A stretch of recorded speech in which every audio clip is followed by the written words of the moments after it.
उत्तर प्रदेश के बरेली में रविवार को हुए कार हादसे के मामले में लोक निर्माण विभाग के 4 लोगों के खिलाफ नामजद मुकदमा दर्ज हुआ है। पुलिस को दी गई तहरीर में गूगल मैप्स के क्षेत्रीय प्रबंधक को भी जिम्मेदार माना गया है। रविवार की सुबह एक लापरवाही की वजह से कार सवार 3 युवकों की मौत हो गई थी।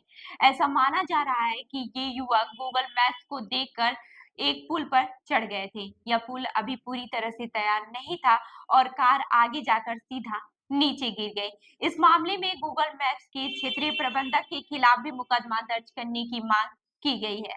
इस बीच गूगल के प्रवक्ता ने कहा कि वो इस मामले की जांच में सहयोग करेंगे।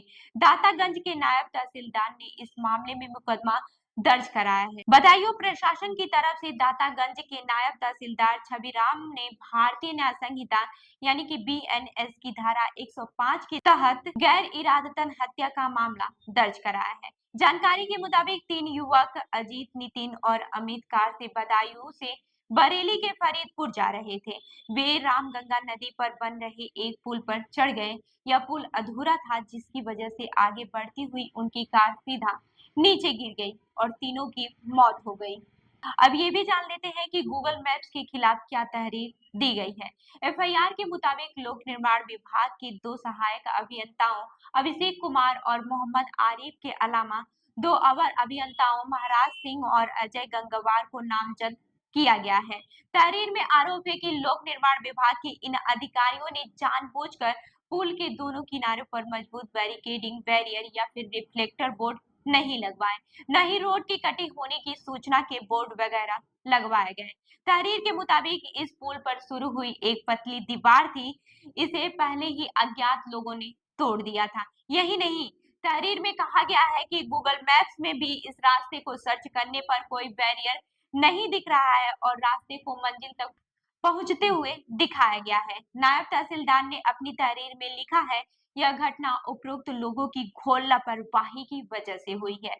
इसलिए अनुरोध है कि लोक निर्माण विभाग के उपयुक्त अधिकारी गूगल मैप्स के क्षेत्रीय प्रबंधक और अज्ञात ग्रामीणों के खिलाफ संबंधित धाराओं में मुकदमा दायर करके जरूरी कार्रवाई करने का कष्ट करें। हालांकि दातागंज थाने के प्रभारी गौरव बिश्नोई ने बीबीसी हिंदी से कहा, जांच चल रही है, अगर गूगल मैप्स वाले कसूरवार होंगे तो उनको भी अभियुक्त बनाया जाएगा। अभी फिलहाल गूगल के अधिकारियों को एफआईआर में नामजद नहीं किया गया है। गूगल ने क्या कुछ कहा है, ये भी जान लेते हैं। इस घटना के बाद से बीबीसी हिंदी की तरफ से गूगल मैप्स को एक ईमेल भेजा गया था।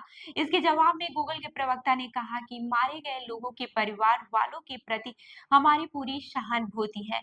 हम लोग संबंधित अधिकारियों के साथ काम कर रहे हैं और जांच में अपना सहयोग दे रहे हैं। मरने वालों में 30 साल के नितिन कुमार और उनके चचेरे भाई अमित कुमार और अजीत कुमार हैं। नितिन और अमित फर्रुखाबाद के रहने वाले थे, वहीं अजीत उनके दूर के रिश्तेदार लगते हैं। वे मैनपुरी के रहने वाले थे। नितिन और अजीत गुरुग्राम में ड्राइवर के तौर पर काम करते थे। ये तीनों ही लोग गुरुग्राम से निकले थे और बदायूं में दातागंज की तरफ से रामगंगा पुल पर चढ़ गए थे। हादसे में मारे गए तीनों युवक पारिवारिक शादी में बरेली के फरीदपुर जा रहे थे। नितिन के मामा राजेश कुमार ने बताया कि ये लोग उनके यहाँ शादी में आ रहे थे। इससे पहले ये लोग बदायूं में एक अन्य शादी में शामिल हुए थे। राजेश कुमार ने कहा कि ये लोग सही रास्ते की तलाश में मोबाइल नेविगेशन के जरिए आ रहे थे। जब ये बरेली के फरीदपुर थाना क्षेत्र के खलपुर गांव के पास रामगंगा पुल पर पहुंचे तो नीचे गिर गए। परिवार वालों का कहना है कि शायद नेविगेशन सिस्टम भी इस बात के लिए आगाह नहीं किया कि आगे रामगंगा पुल टूटा हुआ है। हादसे के बाद से जब लोगों ने नेविगेशन सिस्टम चेक किया तो उनको भी रास्ता साफ दिखाई दे रहा था। ये हादसा कैसे हुआ है और इसके जिम्मेदार कौन है, ये भी जान लेते हैं। बरेली के फरीदपुर के पुलिस उपाधीक्षक आशुतोष शिवम का कहना है कि ऐसा लग रहा है कि कार निर्माणाधीन पुल से नीचे गिर गई, जिसकी वजह से इन तीनों की मौके पर मौत हो गई। पुलिस उपाधीक्षक के मुताबिक यह पुल अधूरा था। पुल पर कोई बोर्ड या फिर बैरियर नहीं था। इसकी वजह से तेज गति इसकी वजह से तेज गति से आ रही उनकी कार नीचे नदी में गिर गई। हालांकि समाचार एजेंसी पीटीआई की एक रिपोर्ट के मुताबिक इस पुल का एक हिस्सा बाढ़ की वजह से गिर गया था। इसके बाद इस पर लोगों का आना जाना बंद था। इसकी कोई चेतावनी नहीं थी, इसी वजह से हादसा हुआ।